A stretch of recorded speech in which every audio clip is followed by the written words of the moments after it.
In the clearest sign, at least so far, that Target is feeling the pressure from the sustained boycott they've faced ever since they complied with Trump's anti-DEI BS, Target just fired and replaced their CEO, who'd been with Target since all the way back in 2014. Clearly, they think that a change is necessary.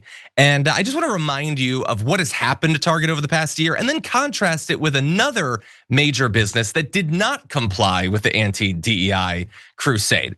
So first of all, on Target, despite multiple efforts to win back customers, such as launching generous back-to-school discounts and lowering prices on 3,000 everyday items, Target still saw a 3.8% year-over-year decline in comparable store savings or sales during the third quarter of 2025, according to its most recent earnings report. Placer.ai data showed that foot traffic at Target stores dipped 2.7% year-over-year during the quarter. Now, you might think, well, tariffs, bad economy, but like consumer spending has still been pretty significant, particularly at the end of last year. And we can actually compare Target to another big company, Costco, who did not make some of the weird DEI moves that Target made. So in late 2024 and early 2025, conservative activists led by the National Center for Public Policy Research pushed an anti-DEI shareholder resolution demanding a formal review of how companies with DEI policies risk litigation as well as reputational and financial harm. Costco's board not only urged investors to vote against the measure, it defended its DEI efforts in unusually blunt language, arguing diverse employees and suppliers spur creativity and innovation and improve member satisfaction. So which of those arguments won out?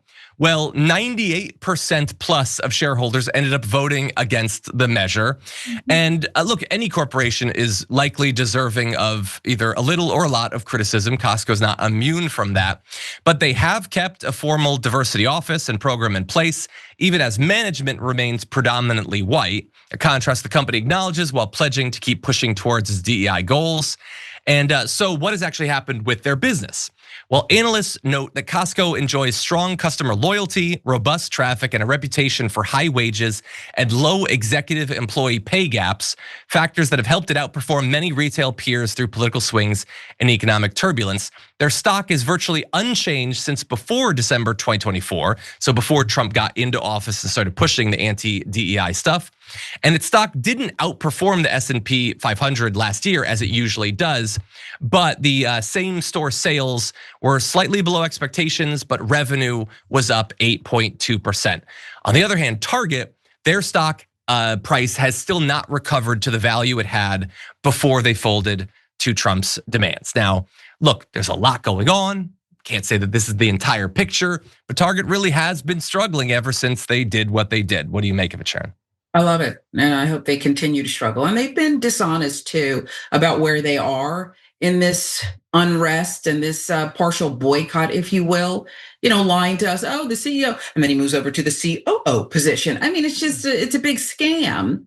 They've also been running ads talking about their commitment to, Black merchants, which if you were committed, this wouldn't be happening. These were some of the best-selling products that they had on their menu, if you will. So what I make of it is we've got to continue to punish these companies who are doing things that are against their own interest. As you pointed out with some of the other, the media companies. You don't really want to make money. These are the biggest corporations in the world. They could all band together. They could all do what Costco does. By the way, Costco has a CEO who makes less than $1 million. And they're beating everybody else. They have low turnover with their workers because they're, as far as a company could do, treating them well. So we got to just keep punishing these companies. It should be your honor, okay, to take my money. And I shouldn't give it to you without an expectation that you have some kind of integrity. Yeah. The last thing I'll say is this to me feels like of a genre with the Bad Bunny, Kid Rock stuff, which is we were all told, and some corporations believed when Trump won, everything's different. Everything's conservative. You better fall in line. You don't get what America is really becoming. No, he won by the skin of his teeth. Didn't even get 50% of the vote. It was not a radical reshaping of American society into a more fascistic direction. That's just our government right now. So corporations, wake up.